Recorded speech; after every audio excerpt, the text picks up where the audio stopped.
हर हर गंगे हर हर महादेव, सूर्य देवता की जय। प्रिय श्रोतागण, रविवार का दिन सूर्य देवता को समर्पित होता है। जीवन में सुख समृद्धि धन संपत्ति और शत्रुओं से सुरक्षा के लिए रविवार का व्रत करना सर्वश्रेष्ठ माना गया है। रविवार का व्रत करने व कथा को सुनने से मनुष्य की सारी मनोकामनाएं पूरी हो जाती है।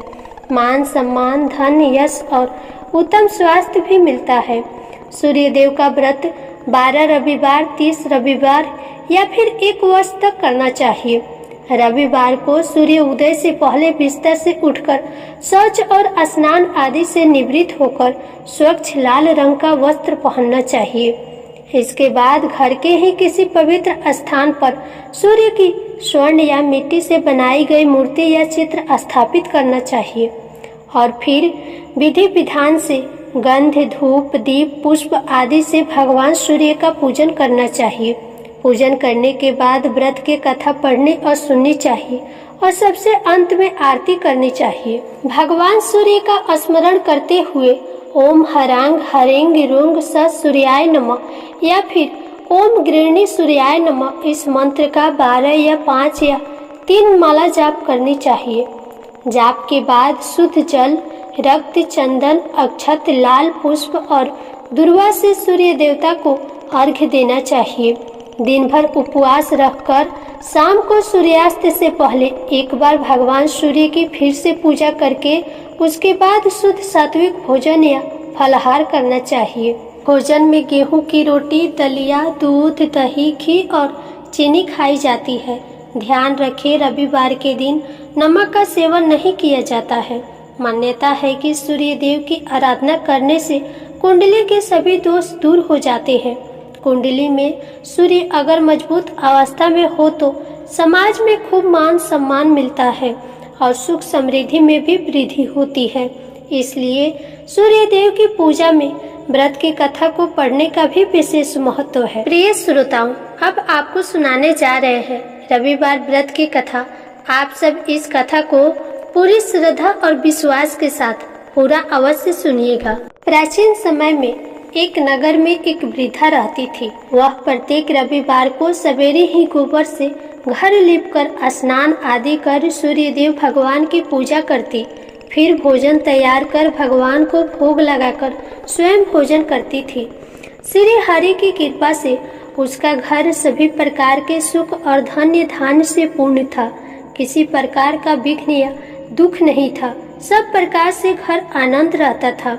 उसकी एक पड़ोसन जिसकी गौ का गोबर वह बुढ़िया रोज लाया करती थी, वह उस बुढ़िया की संपन्नता से जलने लगी। वह विचार करने लगी कि यह वृद्धा सर्वदा मेरी गौ का गोबर ले जाती है। इसलिए अगले दिन से वह अपनी गौ को घर के भीतर ही बांधने लगी। वह रविवार का दिन था। बुढ़िया को गाय का गोबर न मिलने के कारण अपना घर लीप न सकी। उस दिन उसने न तो भोजन बनाया और न ही भगवान सूर्य देव को भोग लगाया और न स्वयं भोजन ग्रहण किया। इस प्रकार उसने निराहार व्रत किया। रात्रि हो गई, वह भूखी ही सो गई। रात्रि में भगवान सूर्य देव ने उसे स्वप्न में दर्शन दिए और भोजन न बनाने तथा भोग न लगाने का कारण पूछा।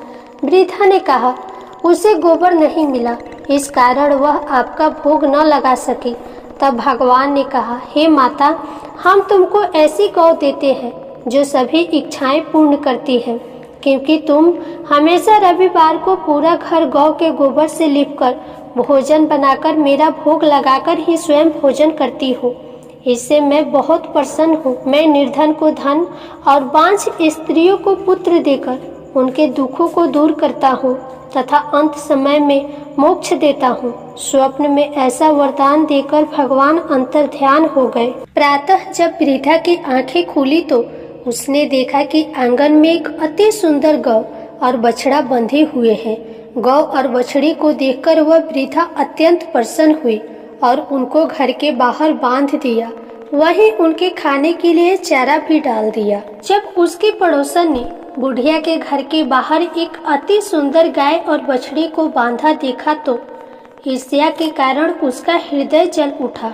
जब उसने देखा कि गौ ने सोने का गोबर किया है तो वह चोरी से उस गौ का गोबर उठाकर ले गई और अपनी गौ का गोबर उसकी जगह पर रख गई। वह प्रतिदिन ऐसा करती। सीधी साधी बुढ़िया को उसकी इस चालाकी की खबर न हुई। सर्वव्यापी ईश्वर ने सोचा कि चालाक पड़ोसन के कर्म से बुढ़िया ठगी जा रही है। एक दिन भगवान ने संध्या के समय अपनी माया से बड़े जोर की आंधी चला दी।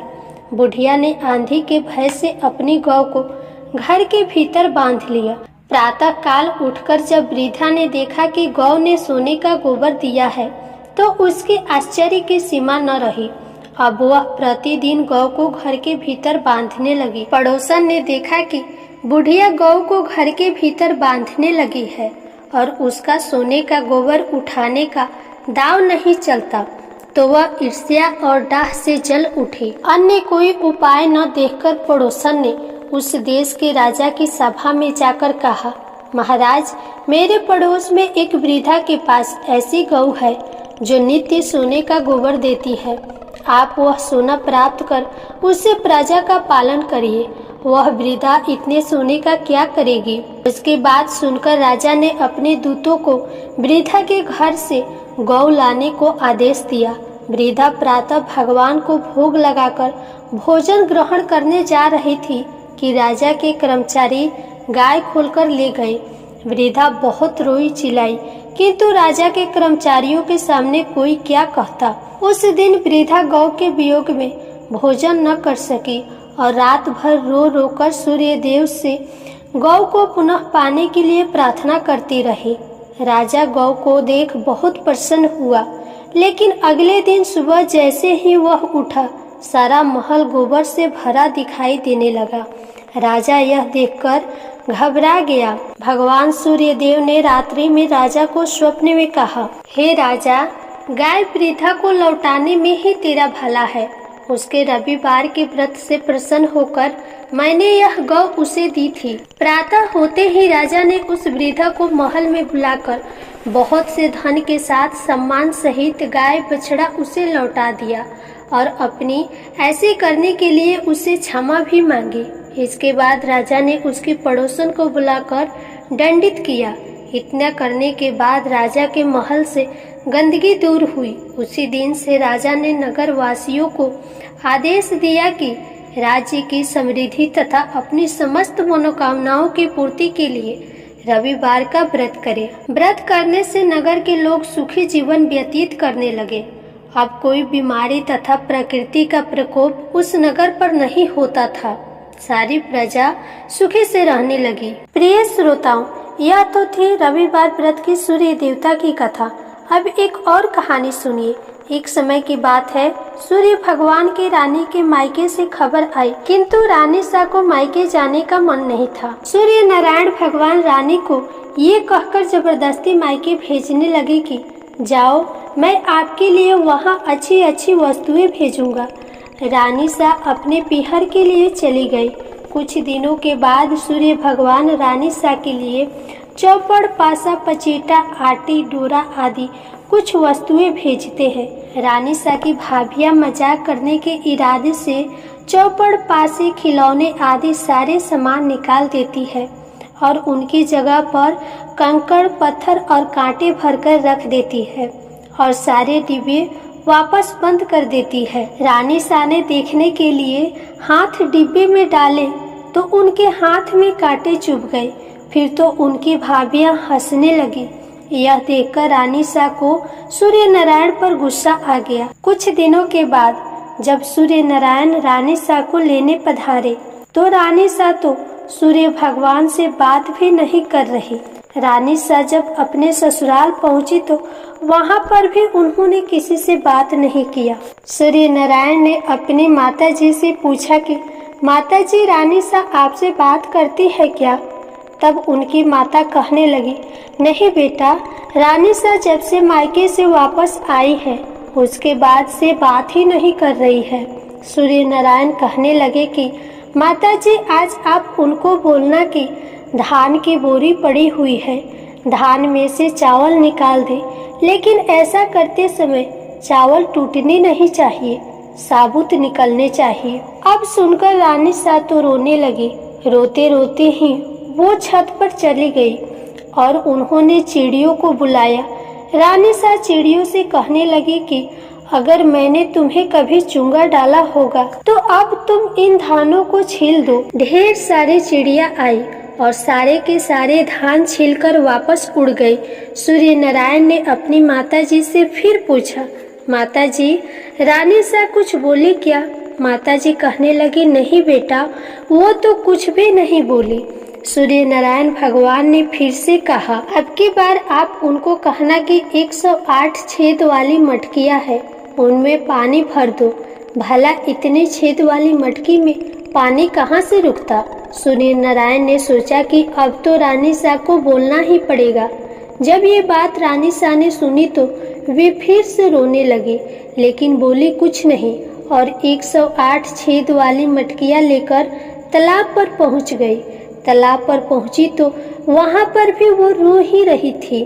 उन्हें रोता देखकर तालाब की मेढकी आई और उनसे पूछने लगी कि आप क्यों रो रही है? रानी सा ने कहा कि सासू जी ने 108 छेद वाली मटकियों में पानी भरने को कहा है, भला उनमें पानी कैसे रुकेगा? मेढकियां बोलने लगी कि रानी सा आप चिंता मत करो, हम सारे छेद में चिपक जाएंगे, फिर आप आसानी से पानी भर लेना। फिर क्या था, उस सारी मेढकियां तो घड़े में जितने भी छेद थे उतने में चिपक गई। फिर रानी सा ने पानी से मटके भर लिए। उस दिन भी संध्या काल में सूर्य नारायण ने अपनी माताजी से पूछा, माताजी, रानी सा आज बोली क्या? उनकी माताजी कहने लगी कि नहीं बोले। सूर्य नारायण कहने लगे कि कल आप उनसे बोलना कि बाग में उनकी मासी जी आई हुई है, उनसे मिलने के लिए जाएं और उनको यह भी बोलना कि जिस तरफ चरमों बिखरे हुए हैं उधर जाएं। अगले दिन सूर्य नारायण रास्ते में एक स्त्री का रूप बनाकर लंबा घूंघट निकालकर बैठ गए और जब रानी सा उस तरफ आई तो सूर्य नारायण स्त्री का रूप धरकर ही बैठे बैठे रोने लगे। रानी सा ने कहा, क्यों रो रही हो? कोई मुसीबत आ गई है क्या? अरे, मुझसे ज्यादा मुसीबत थोड़ी आई होगी। अगर मेरे जितनी मुसीबत आती तो फिर क्या करोगी? सूर्य नारायण बोले कि आपको क्या मुसीबत है? रानी सा बोलने लगी कि क्या बताऊं, मैं पीहर नहीं जा रही थी, फिर भी इन्होंने मुझे जबरदस्ती भेज दिया और बोले कि मैं अच्छी अच्छी वस्तुएं और बहुत सारी चीजें भेजूंगा, लेकिन इन्होंने तो डिब्बे में भरकर कंकड़, पत्थर और कांटे भेज दिए। मैंने देखने के लिए जैसे ही डिब्बे में हाथ डाला तो मेरे हाथ में सारे कांटे चुभ गई और मेरी भाभियां मेरा मजाक उड़ाने लगी। थोड़े दिन बाद जब ये मुझे वापस लेने आए तो मैं ससुराल आ गई और फिर धान से मुझे चावल निकालने को बोला। ये भी कहा कि एक भी चावल नहीं टूटना चाहिए। फिर मुझसे 108 छेद वाली मटकियों में पानी भरने के लिए कहा। अब आप ही बताओ, छेद वाली मटकियों में पानी कैसे रुकता? वो तो मेढकियां मटके के अंदर चिपक गई, जो मैंने पानी से भरा हुआ मटका घर ले जाकर रख दिया। ऐसा कहते ही रानी सा तो जोर जोर से रोने लगी। बस फिर क्या था, सूर्य नारायण ने स्त्री का रूप त्यागा और रानी सा का हाथ पकड़ लिया और अपने असली स्वरूप में आ गए। सूर्य भगवान बोले, चुप हो जाओ रानी सा, मैंने तो डिब्बे में चौपड़, पासा, कांटे, डोरा, मिठाई और अच्छी अच्छी चीजें भेजी थी। आपकी भाभियों ने ही मजाक करी होगी, मैंने नहीं की थी। ये बात अगर आप मुझे पहले ही बता देती तो इतनी मुसीबत नहीं झेलनी पड़ती। जब रानी सा को ये बात पता चली तो वो खुश हो गई और उनकी नाराजगी भी दूर हो गई। प्रिय श्रोताओं, आज की ये कहानी आपको कैसी लगी? वीडियो को लाइक करके कमेंट बॉक्स में ज़रूर बताइएगा। और अगर आप हमारे चैनल पर नए हैं तो प्लीज़ चैनल को सब्सक्राइब करके बेल आइकन को प्रेस कर दीजिएगा, ताकि हमारे चैनल पर अपलोड होने वाले वीडियो का नोटिफिकेशन सबसे पहले आप तक पहुंच सके। फिर मिलेंगे अगले वीडियो में। राधे राधे।